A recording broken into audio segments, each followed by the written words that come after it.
Welcome, everyone. Good afternoon. My name is Dr. Amy Abois. I'd like to welcome all of our viewers to our Let's Talk segment. Welcome all of our viewers to our Let's Talk segment. My name is Dr. Amy Abois, and I will be your host today for this evening's session titled All Black Lives Matter, Enslavement, Anti-Racist Allyship. What does that mean? We ask that everyone please share this feed with your friends, share this feed with your family members. We have a dynamic panel today for all of you all to engage in and join this conversation. I see a few people joining us on Facebook. Please share with your friends. We're on YouTube. Be sure to share, like. We're going to have a dynamic discussion today on what these new terms mean. And about 10 people. Continue to share, continue to let your friends know. We're on YouTube, on Facebook, and on live stream for our Let's Talk discussion segment 3. What do these words mean? Thank you. Oh, I see we ought to hit 20 people. Continue to share, like. My name is Dr. Amy Abois. I'll be your host for this evening's Let's Talk. Continue to share, like. Okay, I see we got some more guests joining us. Welcome, Denise. Welcome, Doreen. Welcome, Jillian. Welcome. Continue to like and share. We're going to have a dynamic segment today on the topic, what do these terms mean? All Black Lives Matter, enslavement, anti-racist, and allyship. And we have a great group of panelists that will be joining us this afternoon. Continue to share, like. Again, we're on Facebook and on YouTube. So before we jump into the discussion, I want to give a review of what we've talked about so far. In this Let's Talk, again, my name is Dr. Amy Abois. This is Grace to Grace, Royal House Chapel, Maryland. My senior pastor, Reverend Emmanuel Gomeda, is our pastor, and he's a pastor that believes in not just equipping us spiritually, but also equipping us intellectually, allowing us to grow as a church, that he empowers us not only on Sunday, which he gave us a great sermon. If you have not seen or heard that sermon, please go back to Facebook today. Part 2 of his SOAR series. But he's also giving us the space and time to talk and have these intellectual conversations about what's going on in our world. So today we're going to continue in our third discussion with Let's Talk. The general conversation is about diversity, race, and the church. But today we're talking about some new terms that have come up in the past few months as the nation grapples with these issues around race and diversity. If you've heard about the book, How to Be an Anti-Racist, that book has shared a lot of definitions and terms with the world. We also know that the Bible tells us that it's on us to continue to renew our minds and our hearts. So all these new words, all these new terms are coming up in this day and age, and we want to make sure that everyone understands what's going on and how the church plays a role in this new language, this new mindset that people are taking up. We have a dynamic panel. Again, share, let your friends know. Hi, Nana. I see you watching. Got more people joining. Give us a wave if you're following, if you're sharing, so we can acknowledge you for all those who are watching. So again, we have a great panel. Great guest who will be joining us, who are giving us a dynamic perspective on what is going on. We have someone from the arts ministry, someone from the ministry in business and corporate, and then someone who's in international health, that realm, as far as what's going on when it pertains to race and politics. So we'll start. I want to introduce our panelists and then jump into our conversation. Again, this is Royal House Chapel, Maryland. Grace to Grace. I want to thank everyone for joining us. Today, our discussion is, what does this mean? All Black Lives Matter, enslavement, anti-racist, and allyship. We'll be joined today by 3 dynamic panelists. three dynamic young adults who will be sharing their thoughts and personal experiences around this conversation, these topics. And also, they're also heavily involved in the church. So they also share their experiences as pertains to the church and how the church plays a role in this conversation. First panelist I have is Irene Nikwe. She's one of our Grace to Grace WMG leaders.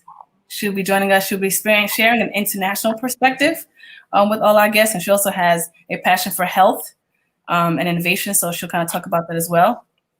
Then we have Ransford Safo, another one of our Grace to Grace leaders, who is also involved in business and corporate America. So he'll be sharing his experiences in that with some of these conversations. And then we have our very own, once again, he was with us during our WMG camp, Zonti, Christian artist. And again, he's been in our spaces before. So he'll be sharing his experiences in the art world and the music world, what's going on with this language and this conversation. So I want to thank everyone for joining us. It's a blessing to have you all share your thoughts and experience with our larger audience, which is an international audience. And let's jump right into the questions. So again, right now we're at a space where people are thinking about what's going on and what's happening in the world. And we've seen many corporations apologize about certain things.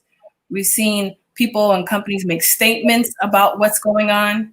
And the large word that everyone's afraid to say, and no one wants to be labeled this, is a racist. No one wants to be labeled a racist.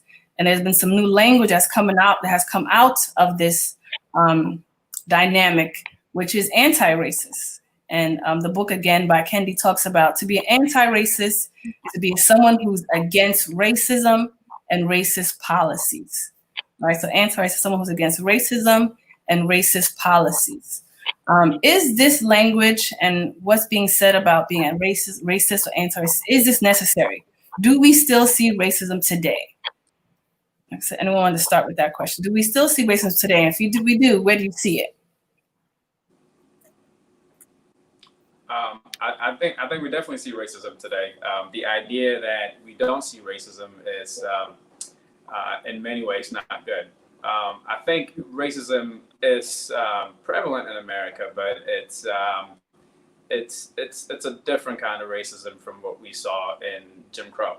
I think racism now is more so institutionalized, where if you look into the sector of police departments and the hunger to chase after people of color, hunger to search people of color when they pull them over.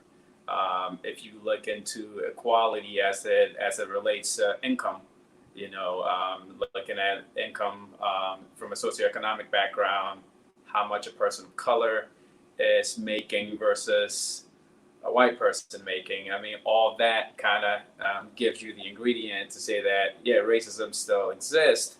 It's just in a different format, in my opinion. Thank you, Ransford. Yes, pointing out, when we look at wealth, when we look at employment, when we look at justice, those are clear examples of the way racism exists. So if you're saying you're anti-racist, you're someone who's opposing systems and policies that don't allow these things to occur, right? Anyone else? Do we still see racism today in 2020? People say we've had a Black president. We shouldn't see these things anymore. Yeah, I think that definitely in response to that you were talking about the difference between racism and then anti-racism and what it means to be on one side or the other. I think it's interesting as a Christian, Jesus talks about, you're either for me or against me. You can't ride the fence. You have to choose. Are you on my side or are you against me? I think it's the same with racism that we see. Ransford was saying there's subtle ways that we see it. There's abrupt ways that we see it. It's definitely still there, but there's a big difference between, being anti-racist and then just being kind of lukewarm in the middle. It's important that as believers and as, regardless of background, ethnicity, we take a stand and be anti-racist, meaning we actually choose to go against instead of just be neutral. Dr. Martin Luther King Jr. said, there comes a point when silence is betrayal. And so one thing that I think you're seeing a lot more during these times is the people who would have been a lot more comfortable just kind of being neutral are being pushed forward where they're having to say something. And it's unfortunate that some people are only doing it because they feel forced, but at least they're doing it. But also the reality, it's getting to a point where, as tension rises, it's important for everybody to make clear where they stand. Because in my personal opinion, I feel like at this point, if you're not clearly anti-racist, which we'll talk more about, what does that mean? Then you're on the wrong side of history and you're on the wrong side of this movement. So, Rand, I agree with what you said too, because we see that in a financial setup, even when it comes to like job applications. You know, whether it's two people with equal resumes, they're still determining who gets the job or not based on bias and prejudice. If people who aren't of color are placed in those decision-making positions as teachers, as people who are hiring, as people in political office, I mean, we see that kind of unfairness all the time. It hasn't disappeared. If anything, it's gotten bolder and stronger recently. So I think that's definitely very much around. And I think that, as we dive into this more, we can talk through kind of like how we see that more frequently, and it's not really under the rug anymore. Yeah, you made a good point. There's this clear sense of you can't be silent. You just have to be against this racism. And that's what, the idea of being anti-racist, you're against racism. So if you choose to see someone not get an opportunity because of their race, then you're contributing to the problem, right? But there's no space for silence, no space for complacency. As a church, right, we're called to take a side, right? Help those who are helpless, fill in the gap. And that's the side of this term of anti-racism. You're against racism at all levels. Irene, do you have anything you want to add to that? Yeah, I would say everything that's been said, I agree with. I think, as Zanti said, you're either for Christ or you're not. I think what's the hard thing for a lot of people is that many people don't feel like they're racist, but I think the heartbeat of racism is denial, because you wake up every day and you go about your day and you don't think that you're doing anything to oppress anybody. But the reality is, if you allow institutions of oppression to continue, you've participated in that system. And so unless you are blatantly against it and you are trying to find ways for other people to have equity, not just equality, but equity in opportunity, then you're not fighting the cause for being anti-racist. I think a lot of things we have normalized in our culture as we've said a lot of things are normal. And so whether or not we prove it with science or whether or not we prove it with research or debates, people feel that it's been justified and that we've moved past it, because now we have the facts around it, so we can move past it. And I think that's where the issue is. I think that racism was more overt in the Jim Crow days and when there was chattel slavery, of course. But what happened was, I think after the civil rights era, people started to feel that everyone had an even playing field. But we're not realizing the systems that were in place to oppress people, whether it was in the policing, whether it was in healthcare, in education.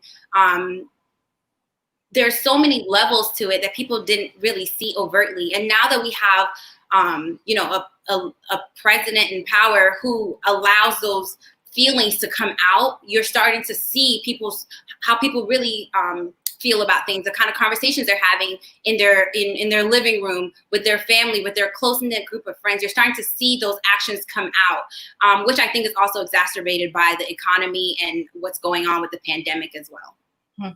No, great point.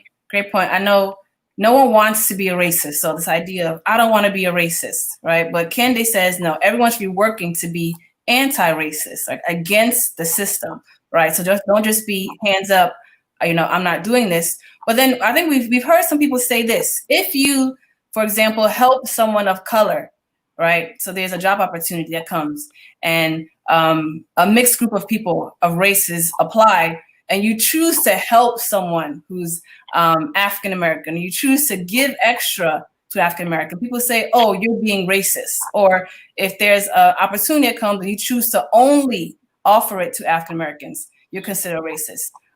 Is that true?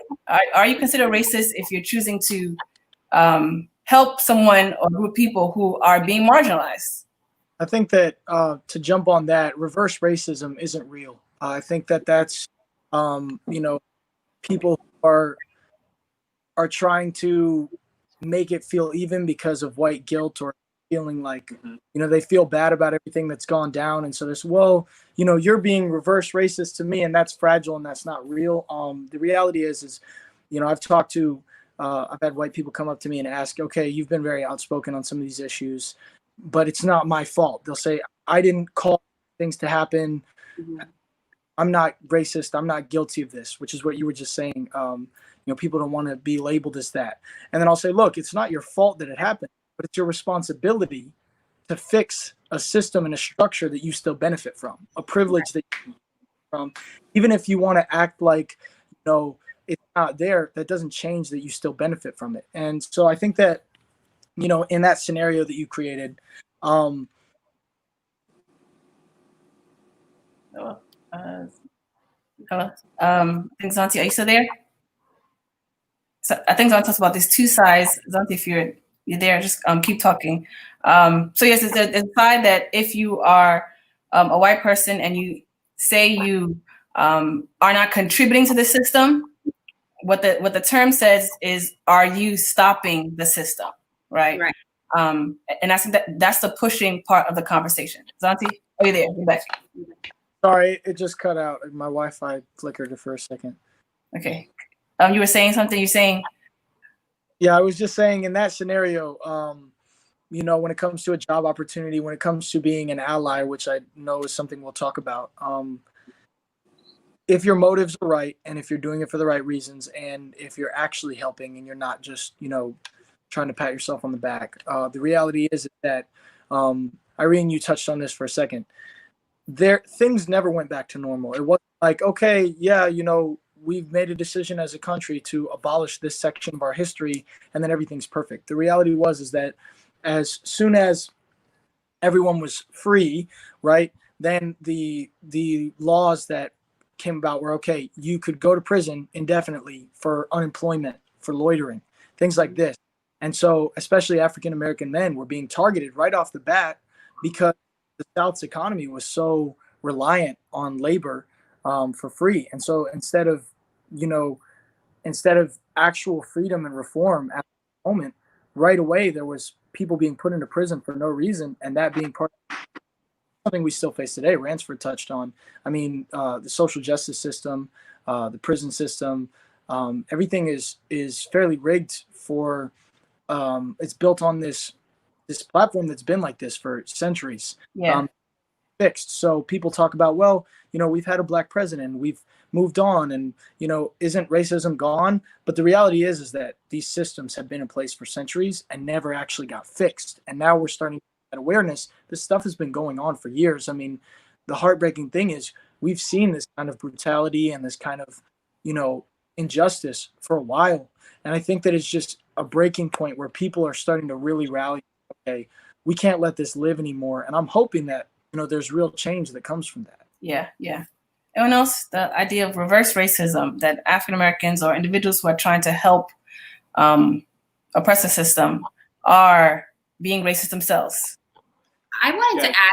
Oh, yes. Go ahead, Irene. No, go ahead. I wanted to add to that because I think sometimes it comes in lack of information or knowledge of history, right?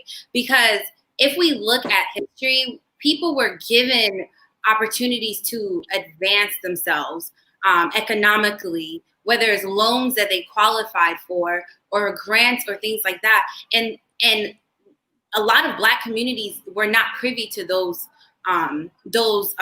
economic opportunities. Now, people might say that they're against affirmative action and things like that. But I was reading a study recently where it was talking about how 43% of Harvard students, white students, are legacy, or they are part of some, donor staff. They're related to people who are affiliated with the university. So right then and there, 43% is a big number. That means that those spots are already filled.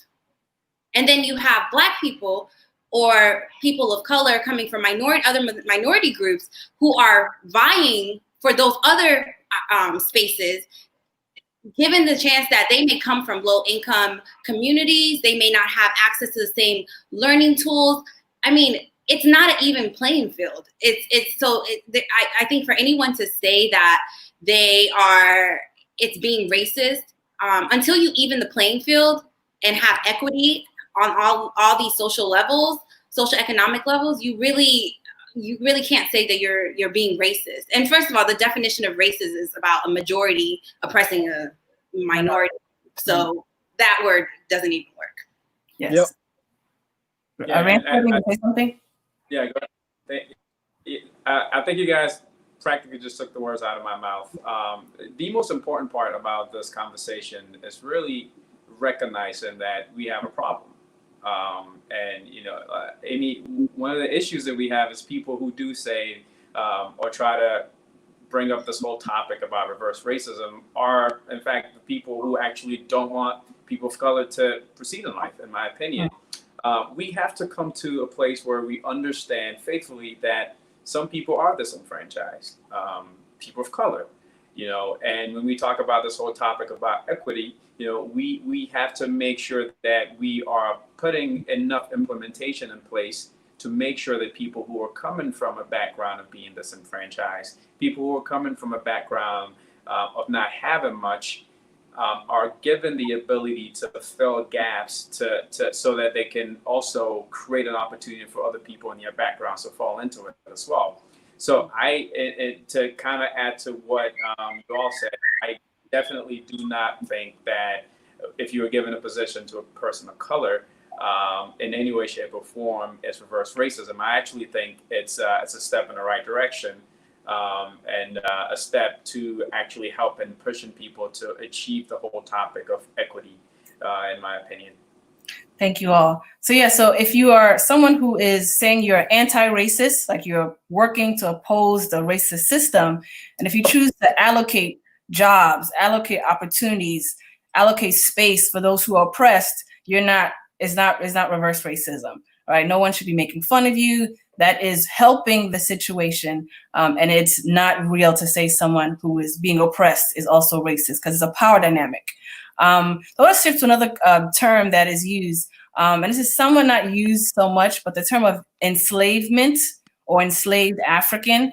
Many people say African Americans are slaves. They're slaves, and sometimes they may not use that term, but you may hear people say, African Americans are lazy. Oh, African Americans don't work hard enough. Oh, African Americans, they're loud, right? So them not being able to get opportunities, them not being able to be where other racial groups are, right, is because of their past, right? So another definition I want to clarify is the term slave is not a term that is popularly used.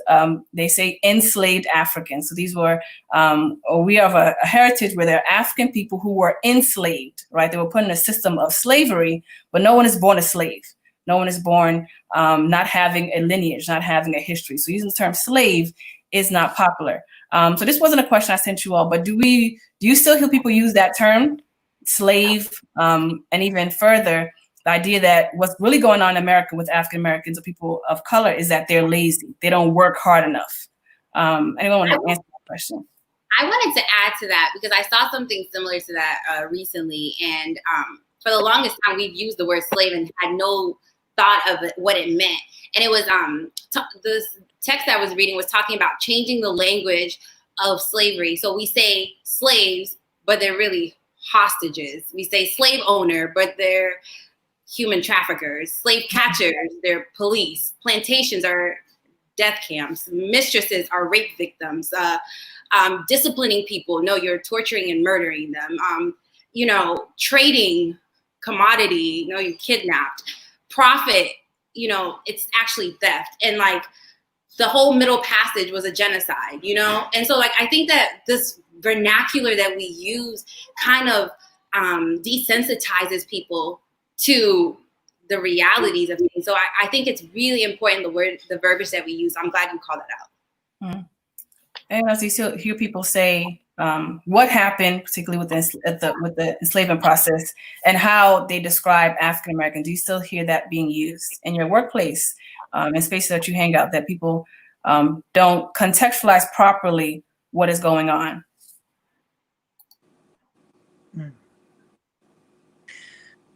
I think that I've heard it put this way before. People, and I think this is in all walks of life, people only put others down when they're insecure about themselves or they're threatened. And I forget, it was some educated speaker who was, speaking about social injustice, and he said that the whole heart of racism in America is for, I forget exactly, I'm paraphrasing, but he said if the lowest white man on the totem pole of white trash, have you, the people who are living in a element, just, and if they can convince themselves that they're better than someone else, then it strokes their ego. And it was him speaking on how the fire of racism is people needing to feel better than someone else or feeling threatened or insecure. I mean, if you look at our nation today, a lot of cultural influencers are people of color. A lot of the people who, even in politics and leadership, in entertainment and business, there's so many people who are people of color who have risen to prominent positions. And I believe strongly that a lot of racism and stereotypes about African American people, about people of color, have been portrayed not because there's actual grounds for them, but because of white people being threatened or insecure. And so if they can, I mean, there's this whole study that you can do, we won't go into now, but just about in marketing and in popular culture, different things that were pushed by big corporations about African American communities, simply because they were threatened by African Americans who were building wealth, building equity, building without the need or the help of the people who were in power who were white.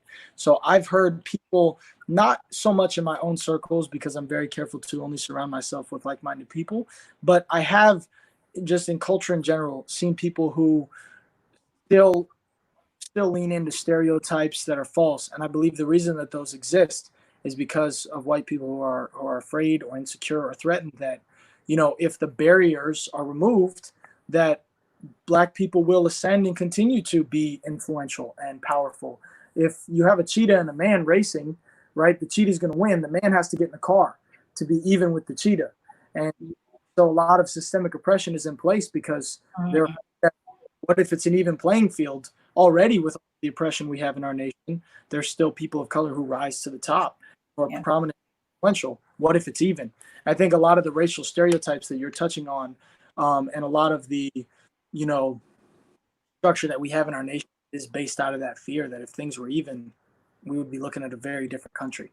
Yeah, it's a great point. Those are many terms we hear that associated with African Americans are stereotypes, whether African Americans are described as lazy, aggressive, violent, individuals who don't take things. These are all stereotypes that come out of this racist system that people are fighting up against, right? So when we talk about being anti-racist and helping someone, let's not think about the stereotypes. Let's be clear about what's going on. Let's kind of get to know people and where they come from.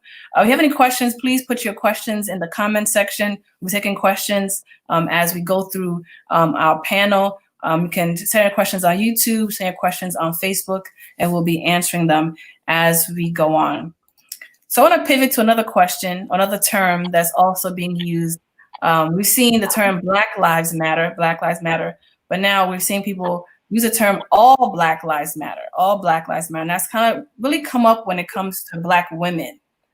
There's been conversations that when you go to a protest, whether it's a George Floyd protest, in the past we've seen Trayvon Martin protests, these are protests around men, everyone's galvanized, everyone's leaning in. But when it comes to cases dealing with Breonna Taylor, case has not been resolved. Toyin Solu, who just also murdered as women, there isn't this solidarity around Black women. So the term all Black Lives Matter is to point out the fact that all Black lives matter. Let's not just focus on men, but let's focus on all Black lives. Do you think that's a challenge, particularly when it comes to Black women? I want to start with Irene. Do you think there is not much support around Black women when it comes to this topic? As a Black woman, I would say that I don't want to speak for all Black women, but I'll just generalize for now. I can imagine that many Black women feel that they are the only ones who support each other.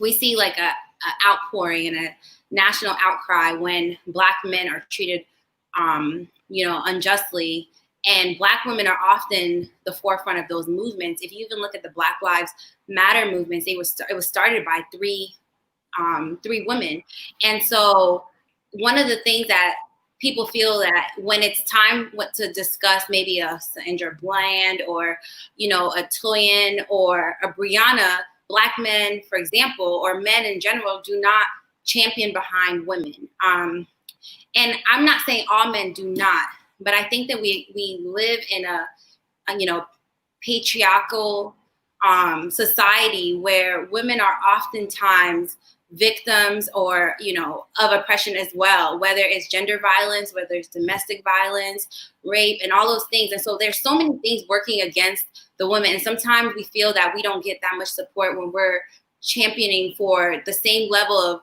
outpouring for female victims. I would say that, the irony sometimes is that Black women, for example, are the ones who are oppressed by Black men. I don't want to make that. I'm just speaking for what I know. And if we look at like the Toyin situation, it was a Black man who allegedly, or who was charged for, raping and killing her. And it was like silence from a lot of Black men, the same Black men who were all for the George Floyd, protest. I'm not speaking for everybody. I'm just saying a lot of Black women were kind of like, okay, so where's the same level of concern? So I'll leave it there. I may add another thing, but I'll leave it there. Okay, our brothers. Yeah, to add to what Amy, not Amy, what Irene said, I also think that the abuse on Black women in many ways have been kind of normalized. And to add to what Irene said, I think Black men could do a better job championing against Black women. I also think that Black men could do a better job protecting Black women. So just to kind of, I don't want to make this a Black issue. I definitely do believe that, let's say tomorrow, if a white woman went missing and a black woman went missing, chances are when you turn on the TV and you're looking in the media, you're going to be talking about the white woman who went missing, not so much the Black woman. It happens so much. Media press kind of focuses more so on white women who are missing versus Black women. But if we're just going to talk about it within the Black community in and of itself, I think in our community we can do a better job. Rappers could do a better job being cognizant about the way they propagate Black women. And also, another good example is R. Kelly. That's like a whole different conversation in and of itself. But I think it's very important that we don't normalize Black women. So as we speak now, there's actually research that was done. It was an article that I was reading in the Washington Post. More than 64,000 Black women are missing.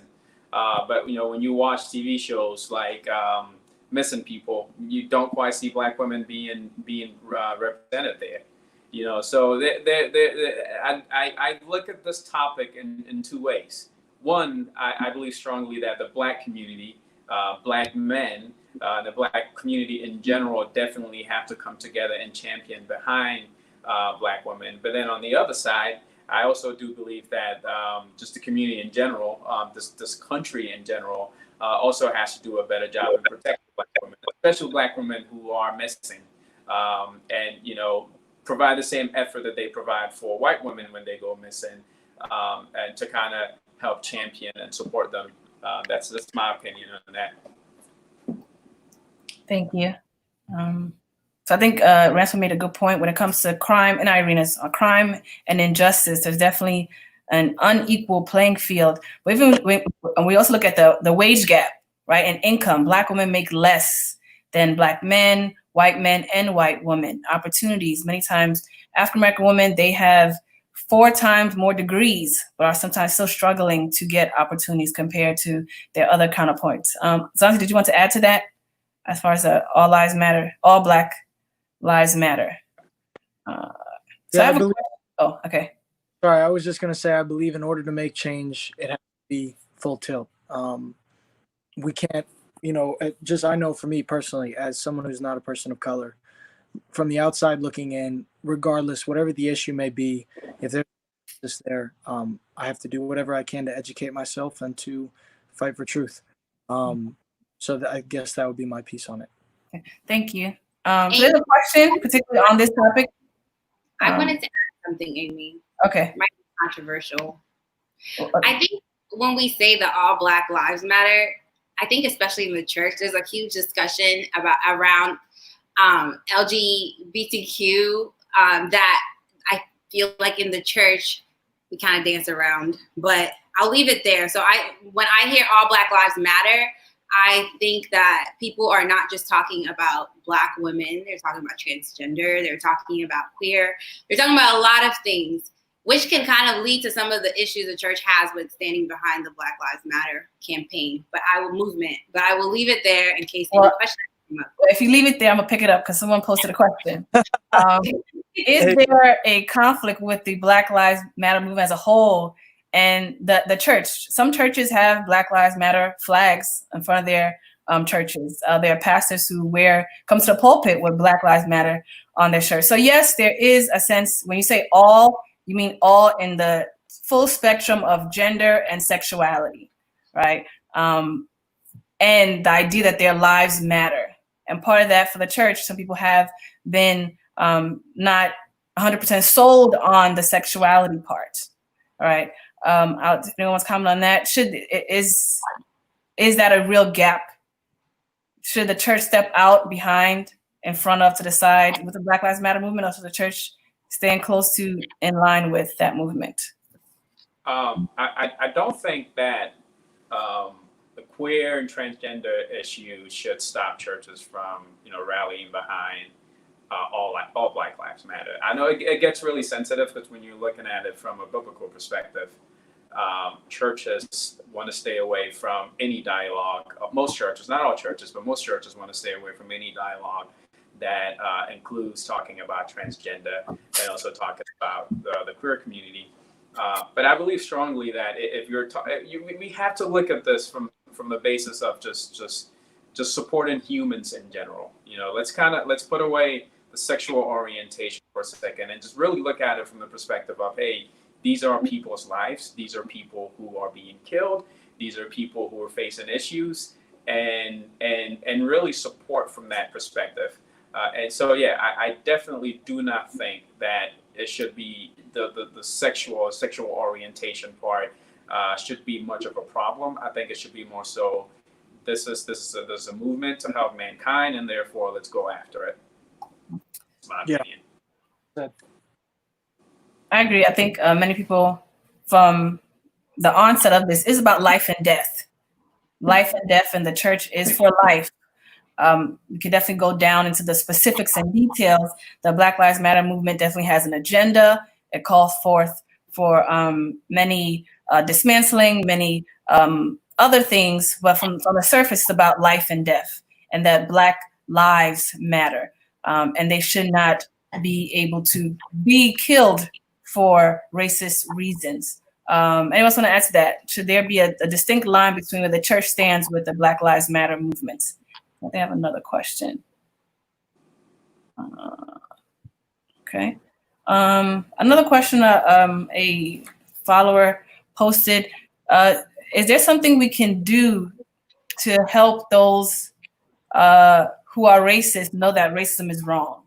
Is there anything we can do specifically? And it's going to go back to our first question. To help racists know that racism is wrong. I think what we're doing now, going out and marching, going out and protesting, is indirectly letting people know that racism is wrong. And from a very foundational perspective, I believe strongly that if you're in a circle of people and you have a hunch that someone is being a racist, based on what we talked about earlier, you want to have a position. You want to make sure that you state your position, and you want to speak against it.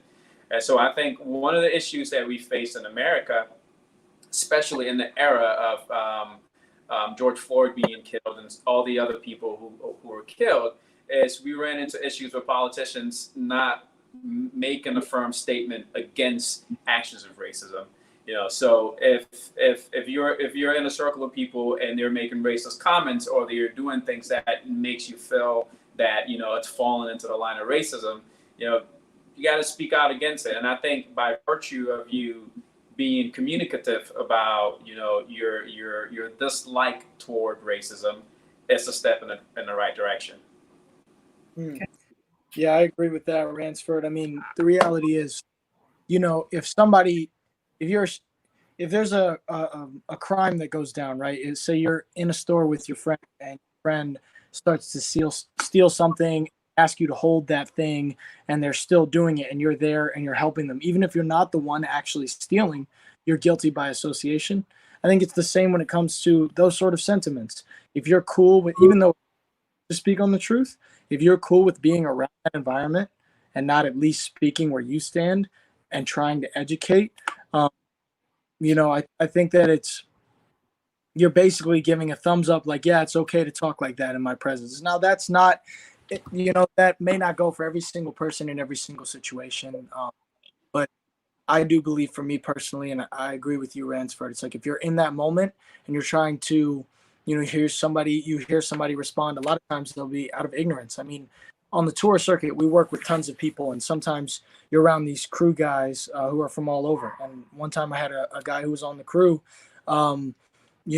use words that just didn't sit right. I mean, everything from slurs to just speaking. And I was like, dude, what are you doing? And I started to talk to him, and his perspective was just complete ignorance. It wasn't malicious. He just had no idea, clue. Living under a rock. I educated him. Look, man, you don't say these things. Here's why. If you do it again, I'm gonna have to hit you. It's like that kind of thing. It's like, educating somebody. Some people just literally have no clue. And he was like, dude, I had no idea. Thank you so much. I'm so sorry. I can't believe it. Other times people have pent up aggression or prejudice that they just want to throw it around, and you have to take a stand in those moments. But I think sometimes, compliance with it is almost like you're giving it the okay, especially if you're not a person of color and you're in those moments, you have to make sure, look, I'm not with that. Thank you.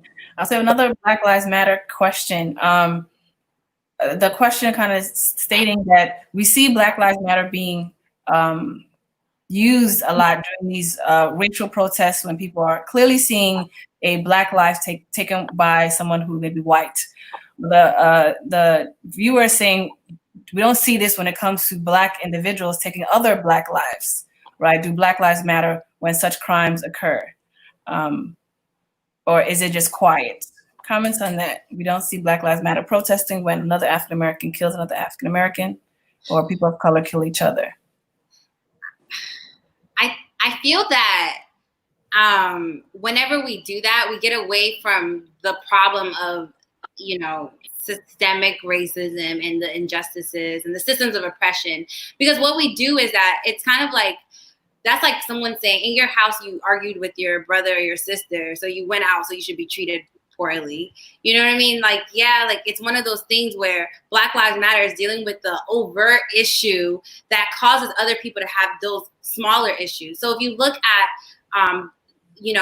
the consequences of systemic racism, for example, institutional racism, what ends up happening is that people are marginalized and put into communities where they don't have opportunities for economic advancement. So then, of course, crime rates go up, poverty ensues. So like, I think that if you don't fix the root of the problem, then you'll obviously have all these other issues. If you look at countries where there's social economic opportunities are more readily available to citizens out, irrespective of their racial background, there's less crime. There are countries where the police don't even use guns, because they see that whenever there starts to be problems in certain communities, they actually resource those communities so that they have better healthcare, that they have better education systems, so that crime doesn't happen.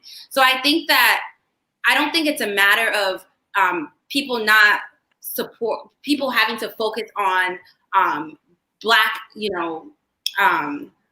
on black crime and then neglect the other, because you could fix that and you will be in a revolving cycle of having to fix that because you're not fixing the larger problem. So that's my take on it. One of the two, and one of the things too, I think is the biggest difference. You look at, if a white man kills a white man, and if anybody of any ethnicity in the general public takes a life, right? And it's not racially motivated, that's murder, that's crime.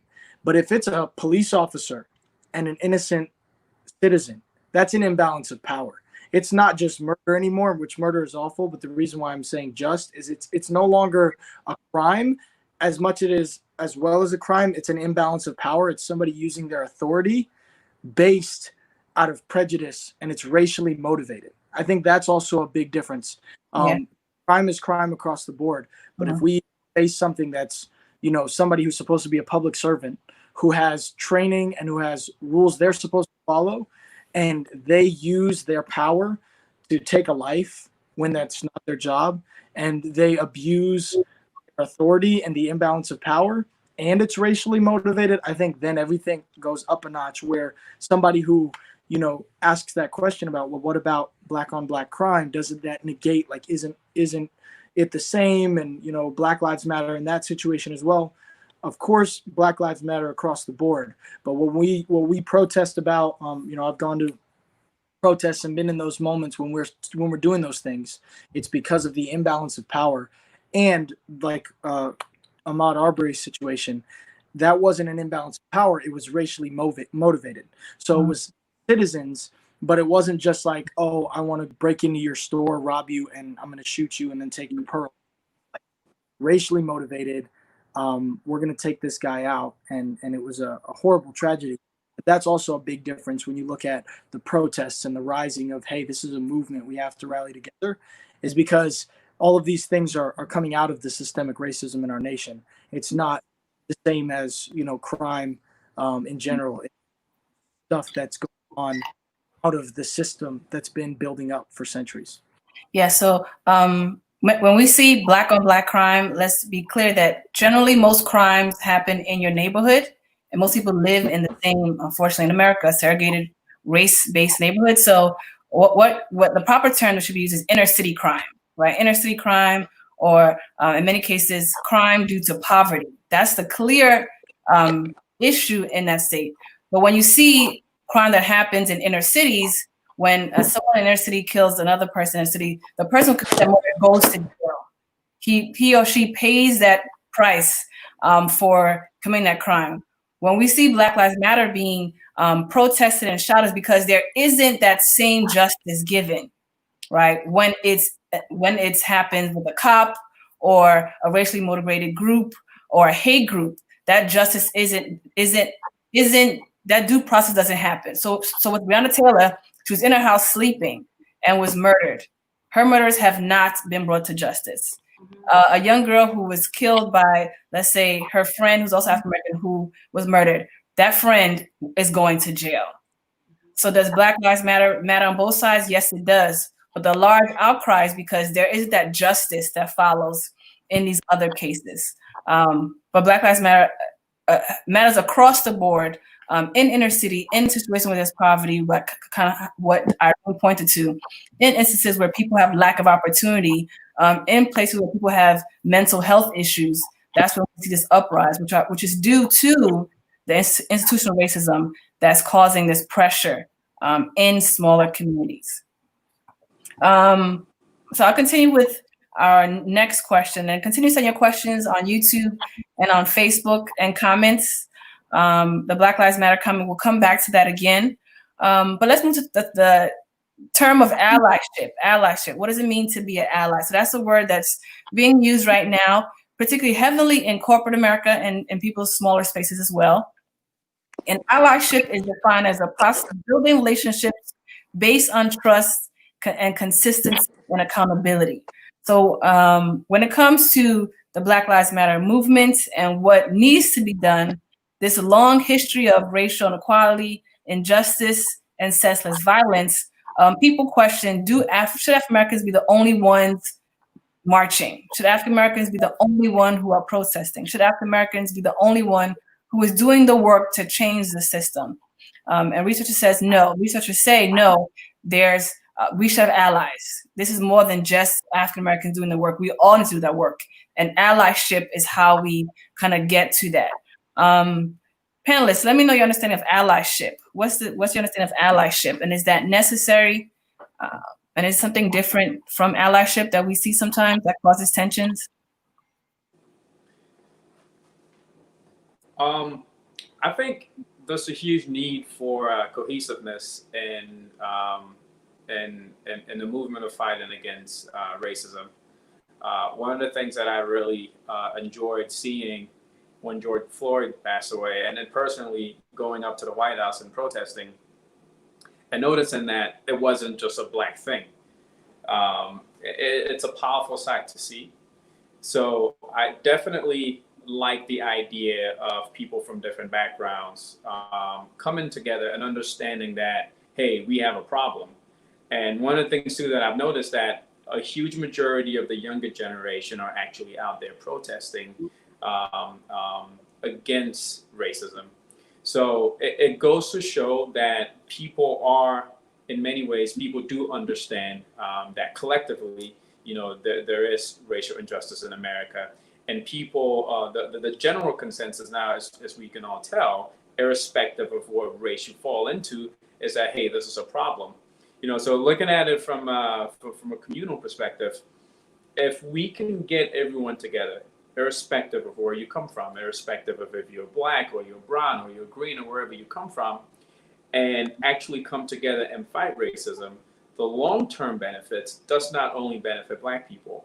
So some of the issues that, I think some people have is they look at racism as a Black problem. But the thing is, if you have an issue in your community and you don't fix it, the long-term ramification is that it's going to harm the entirety of the community. So us coming together collectively, irrespective of who you are, irrespective of racial background, in the long term, in my opinion, there's definitely long-term benefits for people, irrespective of if you're Black or white or whatever background you come from. Good point. I think I've heard the analogy of someone saying in a neighborhood, there's one house on fire. Do we all come together and put out that house that's on fire, or do we just allow the homeowners to do it themselves? But if no one does something, that house can kind of burn everyone else's house. That fire can extend to everyone else's house. Anyone else? Allyship, what does that mean? And continue sending your questions and comments. I would say that allyship is a process of learning, listening, unlearning, and then being committed to dismantling systems of oppression. I think another thing is that allyship, it's interesting now because I see a ton of my friends who are saying they're being called into these meetings at work where they have to explain the Black experience and explain all the racial injustice they faced throughout their life, whether on the job. And it's been a little overwhelming. So I think that it's a balance of knowing that the quest for knowledge isn't above like someone else's experience and their trauma and their healing. Like people need time to process, people need time for self-care, people need time to figure out what they're trying to say, also to educate themselves on why they feel the way that they feel. So I think it's a journey because even racism is a process, it's along a spectrum, from the small minor infractions to the major ones. And so, and the Black experience is a journey as well. So people have to be committed to journeying together and getting to the point where they may not always get it right, but they're committed to unlearning the wrong things. I think you point to this idea of not just knowing about what's going on, but also unlearning what you've learned that's kind of can add to what's going on. There's an example of allyship is really extending your privilege. right? We've seen people give up their seats. We've seen people have talks and conversations that are not just one conversation, but multiple conversations. And that's kind of been the start of what allyship is. Allyship. Dante, did you want to add? And I'll go to a question we have here. Yeah, I think that just for me, I had the unique experience of growing up in a situation where a lot of times I was the only white person. So I had a front row seat. Again, as a white man in America, I'll never know exactly what it is to walk the shoes of a person of color, but I can educate myself as best I can. And being around those situations, seeing my brother and my friends, go through different injustices on a small scale, on a greater scale, asking them questions, learning from them, being in those moments has helped me a lot. But the reality is that there's a lot of people who live in homogenous areas or only have, their circle where everybody is white and they have no concept or awareness of what's going on. And I think that if somebody is trying to become an ally, the first thing is very simple. Just realize there is a problem. Don't try to pretend that there isn't. Realize that there's a problem. It needs to be fixed, and then begin to educate yourself. Like Irene said, in a sensitive way, not in a overbearing, hey, tell me everything that I need to know, and disregarding people's pain, but being aware, educating yourself, and then doing everything that you can to use your privilege to fix it. It's not going to fix with one individual, but if everybody starts to unify and come together and lead with love, we'll see real change in this generation. Which brings me to we've seen many corporations, many institutions kind of stand up in allyship. We've seen posts, we've seen t-shirts. And I'll go to Ransford because you're someone in the business world. This economic hand of allyship, is it enough? And do you believe it's real? Do you believe it's sustainable? When we see corporations donate money, I believe Netflix is shifting their money to Black banks. Is that a form of allyship that is sustainable? I think it's a step in the right direction. It's definitely a step in the right direction. Looking at it from the perspective of bigger corporations coming together, and I think Zanti actually echoed it. He talked about the importance of recognizing that the problem is there. So when you look at American history prior to 2020, I think a majority of people have been in denial. A majority of individuals, a majority of corporations have been in denial about the problems that are going on now. So having bigger corporations coming together and putting money up to fight against racism, it's definitely a step in the right direction. It's something that I do want to see more of. So yeah, it is sustainable, and there could be a lot more done in different ways to help push that initiative forward. Okay, I'm going to switch to Irene. 54 African countries have asked the UN to kind of step in and talk about on an international level what's going on. Do you think that is sustainable and enough to kind of address what's going on with this movement? I think it's a good start. I think it's in the rare form that we would hear the UN being called against America. So I think everyone was kind of like shocked. I don't know if there's been any follow-up since the ask happened. I think, though, if we're being honest about, African countries and with the history of exploitation and race, slavery, and all the things that have happened, I think this is not even a drop in the bucket of the things that need to be asked for. But I think it's a good start. I know that there's been a lot of conversation around like reparations for descendants of slavery. I think that's a whole conversation we could get into. And I am all for it. I think it needs to happen. One, because the playing field will never be even unless there's some kind of economic tie to the forgiveness or the righting of wrongs. Now, as far as African countries, whether or not they may have a say in whether or not they should be participating in that as well. That's another conversation. I will say, though, that in order for African countries to get to the point where they're able to ask for certain wrongs to be made right, there has to come to a point where African countries are a little bit more unified. I think the African Union has been doing that, but having a unified voice and kind of calling out the injustices that have happened in the past, call it for what it is, and then speak on it specifically and ask for what is going to be done to make sure that these things that happen are accounted for. If you look at countries like, or people, let's say, that were either oppressed via genocide or things like that, there are several Western countries who made, I don't have the stats in front of me, but they made reparations to countries for taking advantage of their people, for bombing them, for all these things. And African countries have never gotten that. So that's something that needs to be addressed. I mean, even when we look at, I think even in America and in UK, for slave owners giving up their slaves, they were incentivized and they were paid via bonds. I think in the UK they were paid via bonds that taxpayers still pay, meaning Black and white and Asian and all the other minority groups and majority groups are paying those bonds back to the government. So I think it's very important that we start the conversation, but we need to talk about the injustice that has been done and talk about the economics of it. Yeah, I think the biggest challenge is the follow-up challenge. So statements have been made, pledges have been made, but are we going to need to follow up? This next question says, Zanti, so art and music world is very powerful. As an artist and an ally, has your music changed? Has the art world changed as pertains to this conversation?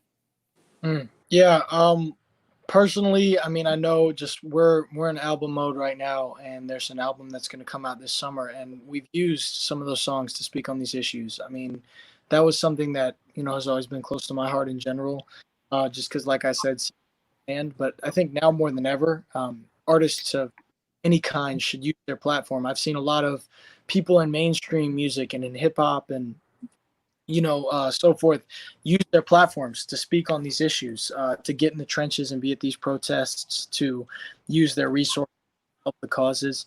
I think that people in culture, in music, right? Music kind of leads culture in general. Yeah.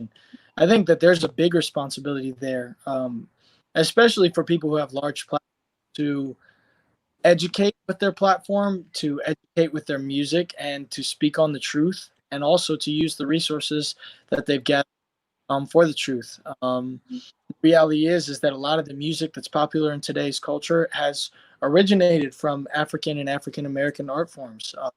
So you can't benefit Black culture without fighting on Black issues. And I think that's also we talk about cultural appropriation. Cultural appropriation is when you take a test and then you give the same answers as someone else, but you get an A and they get an F. And then you don't credit your sources and you don't invest back into that community. So I think for every artist, especially, is in a place where they're using, Black art or Black culture, or they're drawing inspiration from that, regardless of their ethnicity, they definitely have a responsibility to stand on these issues and to use their platforms for truth. I think one big thing I would love to see is people in Christian music, and gospel music, and in general, use their platform. Especially, I think the church should be at the forefront. People who follow Jesus should be at the forefront of showing the world how to love like him. And I get disappointed when I see people who are Christian artists who choose to be silent about this stuff. I think that I've also been very impressed with other Christian artists who have chosen to speak up. My hopes, I mean, for me personally, I'm going to do as much as I can to continue to, speak truth and move on these issues. And my hope is that artists in general, especially artists who follow Christ, would use their platforms and use their art to bring awareness and to bring change. Thank you all. So I'm going to open up our conversation to our followers. Again, put your questions in the comment section on YouTube and Facebook. We'll be answering your questions for the next 10 minutes, 15 minutes. And some questions have already come in. And I will kind of rephrase them a bit to help us kind of get to the center of the question. A follower says, do we think that part of the problem we're dealing with today is because people aren't Christians? Lack of faith, lack of being grounded in the faith. That is where we see the issue around racism. Comments? Well, that's an interesting question there. I think the principles of Christianity, if you follow it and you follow it truthfully and faithfully, will deter you from being a racist. I was actually listening to a sermon by Pastor Steve Furtick, and if you guys have been kind of following Pastor Furtick, he's been very vocal about his thoughts toward the things that's been going on. But he made a comment about a comment that another pastor made, and he didn't mention this pastor's name, but he practically just said that there's a pastor who made a comment about his dislike toward people being able to go out and protest, but then people not being able to come into church. And Pastor Furtick practically just responded back to that and said that, well, if you want people to come to church and not go protest, what Jesus are you serving? And I think it's just such a powerful question. And I believe strongly that the principles of Christianity, the principles of Jesus Christ, the foundations of following Christ teaches us to be inclusive, teaches us to love, teaches us to, in many ways, put together things that will help people who are disenfranchised, or help people who are marginalized. So yeah, I definitely think, following Christ, or just using that topic of Christianity in general, is definitely can be a healing mechanism. Not like I'm propagating my beliefs on anyone else, but I can see it being a healing mechanism for people who have issues with racism. Good point. I want to throw into that question. Do we think as a faith body, this is opportunity for us to also save souls, or is it just about the protest? It's definitely an opportunity to save souls. I think that historically, if you look at the civil rights movement, they were led by the church. And I think somewhere along the line, whether or not the church became more complicit or felt like checked a box, and didn't,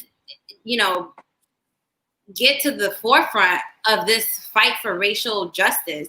Because, in America, at least, if you look at history, the church was, a lot of the movements came out of the church. So I think that somewhere along the line, I always say that, I think somewhere along the line, we thought we got, equity, but we really got equality, or we got some opportunity, and then we kind of went to business as usual. And for me, I will say that though the Black Lives Matter movement did not start in the church, I think the cause and the movement and what it stands for is Christ-like. Jesus Christ, in Acts 10, where Peter was unsure whether or not to associate with the Gentile because he was a Jew. It was and Jesus reprimanded him and was like, God doesn't show favoritism, he's looking he's seeking justice for all, there's so many countless examples of how Jesus looked out for people who were from oppressed groups, whether it was a prostitute, whether, a Samaritan, all these other, Jesus spoke to people that traditionally Jews would not speak to. So I think that if you're not fighting for the cause on the basis of your Christianity and your faith, you have to question what your faith is really rooted in. I think additionally, though the Black Lives Matter movement is not rooted in the church, this is an opportunity for the church to get involved and look at the legislation, for example, and the social economic factors and determinants that impact people feeling oppressed and all those things, and can get involved in those, because the church has access to so many members who vote for candidates, who can help to bring reform. So there's so many opportunities for the church. And even after 2020 passes, there are going to be a lot of souls who are lost, who are looking for a place to call home. And they're going to need the church to stand up and say, you are welcome here, irrespective of your gender, irrespective of your preferences, that you are welcome in this space. And when you get into this space, we'll teach you how Jesus wants us to love one another. We'll teach you the principles of Jesus, and Holy Spirit will lead you to make the right choices. But on the basis of you living and having life, we all can agree as a church that you deserve that. Amen. Anyone else want to answer that question? I have another question. Again, with the Black Lives Matter movement, is it okay to say there's a choice? Either you go to church or you go to protest. Are those real choices? Or can you do both? I don't see why you couldn't do both. I definitely think I don't see a distinction between church or protest. I think it's something that we can look at collectively and prioritize it, in my opinion. But I don't think protest should be replaced for church, nor church replaced for protest. I think there's a time and a place for all of them, respectfully. I don't think one should replace the other, but they are both very, very important. Anyone else? And please send your comments and questions in the chat box. About 5 more minutes. Take a couple more questions.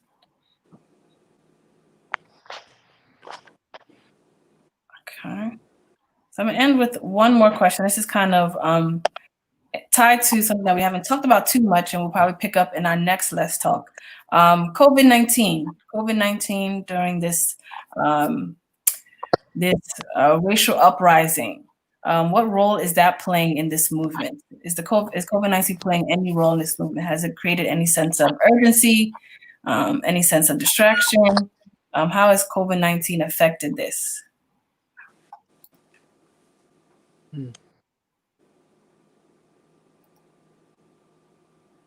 I think COVID. Zanti, continue. You got it. No, please. Irene, go to you first, Irene. Okay, I was saying that I think COVID-19 gave, maybe not COVID-19 itself, but the lockdown gave people opportunity to sit at home and reflect. Irene there? Zanti, we'll come back to Irene. I think Irene got cut off. Yeah, I think kind of where she was leading was, everybody had more to think about it. It felt more real. I also feel like it brought a sense of urgency. Everybody was at home. You're realizing there's this global pandemic, so we're already at an unrest. But you think about it, if there was no pandemic, right? And something, so awful as these murders went down, there would be national attention, but there would also be sports games on the weekends, and there would also be the TV shows we're accustomed to seeing, and there would also be the events with our family and friends on the weekends. And I think what happened to our nation as a whole is that everybody was forced to sit at home, see these things happen, and then actually do something about it, instead of just distract themselves from the problem at hand. And a lot of the problems we faced in the past with this racial injustice, people will distract themselves. They'll say, oh, that's awful, but they still go do what they were planning on doing that weekend, or they watch the next regularly scheduled program. I think what quarantine did was it forced everyone's hand to say, look, this is real. This is still happening. It's not going to go away unless we do something about it. Where do you stand? I think without quarantine, a lot of people would have moved on a lot quicker. A lot of companies would have found new distractions, corporations, that because of where it's at, everybody is forced to make a decision on where they stand and then stick to it. And I think that, the people who are fighting for the truth in this situation have that voice to say, look, you can't drown it out. There's no way that you can just cover this up or shove it under the rug. We're here, we're not going away, and we're going to fight for change. Thank you. I think Irene, you're back. Yeah, sorry about that. I think Zanti pretty much said most of what I wanted to say. I also wanted to add that the enemy often tries to distract us, and that's a way that he keeps us from knowing our truth. So by people having their day to day, always looking out for themselves, being very individualistic, going about their day, not thinking about the essence of our human experience, people have been distracted from it. And so COVID-19 gave people opportunity to think about, wow, I could be here today and gone tomorrow. What things matter to me, and what things should I be fighting for? And I think it also gave the opportunity for a lot of the, let's say, the students, the Gen Zs who are home, to get involved and to say, I can be part of this movement as well. I have a phone, I have access to people, I have a network. Let me participate in this. So I definitely think it impacted, COVID definitely impacted people's ability to get involved, and then also their level of care about the injustices that most minorities experience in this country. Okay. So final last question. Someone says, why are reparations not given to our communities, especially when we can all get stimulus checks? If it's so easy to give out stimulus checks, why isn't it easy to give out reparations? Anyone have grants for, you're in corporate America. What's the money reason behind that, you think? That's a great question. I don't think America has come to a point where they understand if reparations are actually needed. I think that's actually the question there.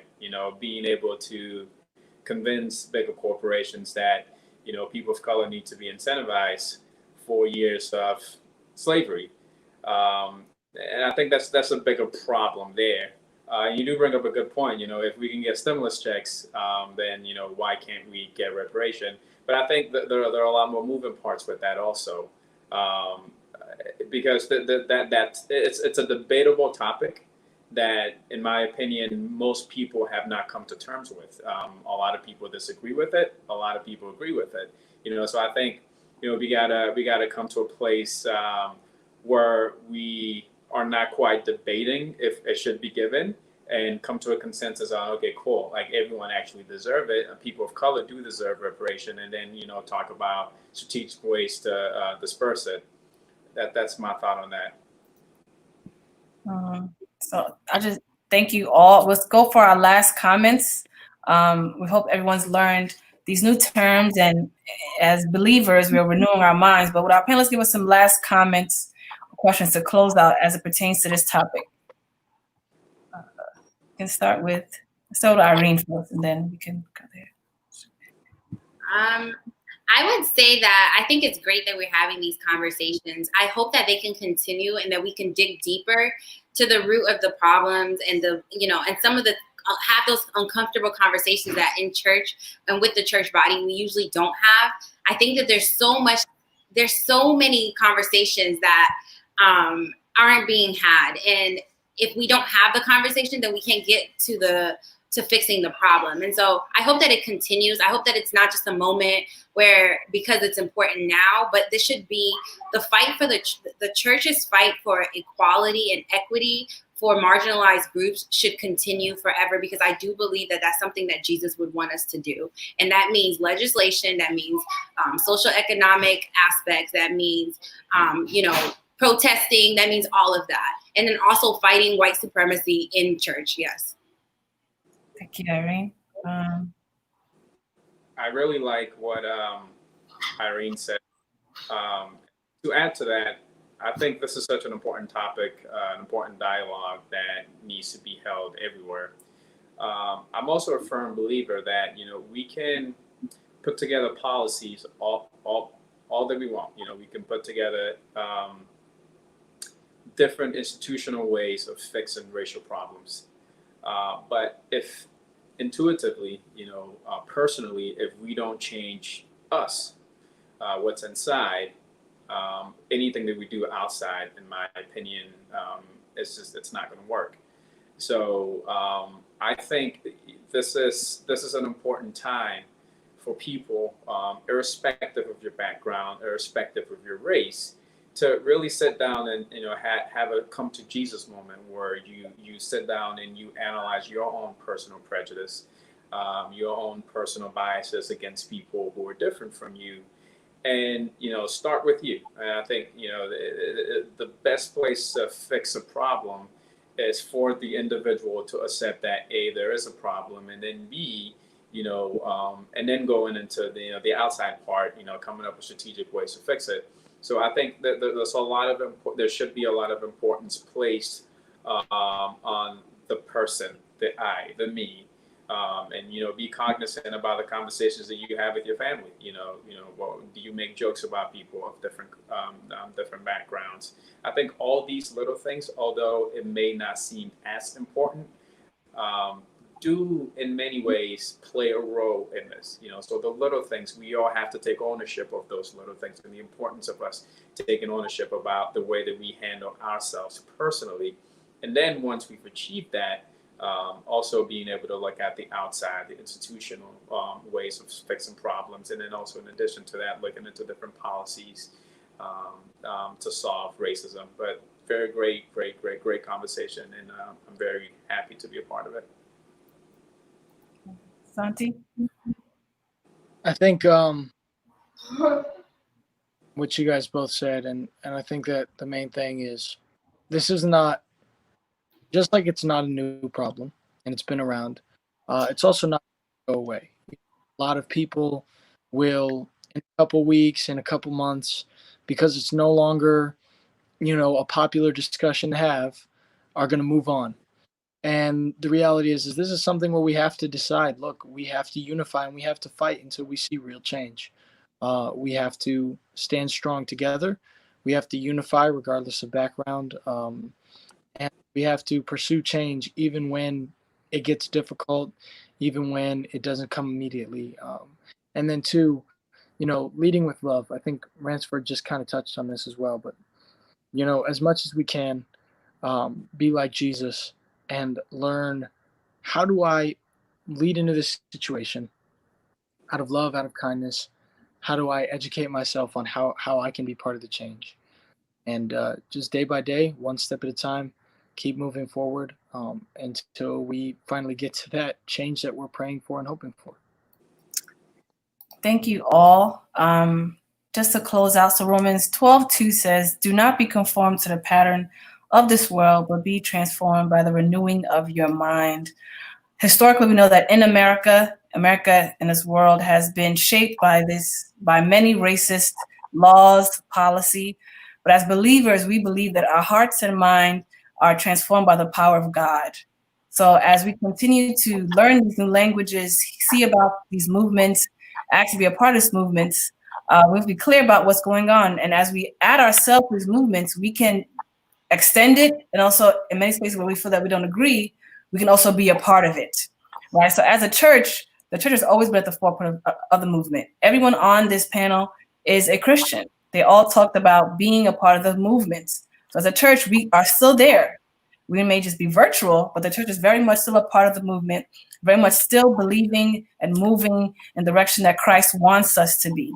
But let's continue to think about with these new words. Let's continue to gain more allies, or in other words, save more souls. Right? Let's continue to allow all Black lives to be matter and also be represented and also honored. Right? Let's think about the language we use in our households, whether we use slave, akata, all these words that are stereotypes. Let's remove that from our language and renew our mind with words of love and encouragement. And as Zonti said, let's not be lukewarm. Let's be a part of the movement to dismantle racism, which is being an anti-racist, right? And that's all things that we can do at this church. At Royal House Chapel, we believe in touching our generation with the power of God, right? And we do that every day, not just Sunday, but Monday, Tuesday, Wednesday, Thursday, and Friday. We may not all agree, but we do agree on one thing, that we represent Christ, that we share love, right? And our goal is to save souls and bring them into the fold, whether it's in our music, it's in our work, it's in us just being us. That's what would allow the world to be a greater place. So I want to extend all those who are not a part of Royal House Chapel or part of Grace to Grace. If you're ever at home and want to see a sermon, please go to Emmanuel Gomada's page on YouTube, watch some of his sermons. Please reach out to any of us. If you see worship, we have a great worship team. We have worship videos, and grow And if you see also another Let's Talk segment, please share with other members. If you like, share, comment, subscribe to this page. We'll be here again with our another group of panelists talking about this topic. That will be a continued conversation until we see full justice made. But before we go, I want to thank our panelists. I want to thank Irene for joining us. I want to thank Ransford for joining us. I want to thank Zonti for joining us. Again, all Christian believers, all on different sides of the world, in different aspects of the world as well, business, international, the arts, and also international health. So we want to thank you all for representing the faith, the body of Christ, and those who are in the movement making change. I want to thank you all again for following. We'll see you all at the next segment. This is Grace to Grace Center, Royal House Chapel, Maryland. Enjoy the rest of your day. Bye. Thank you. Thank you. God bless.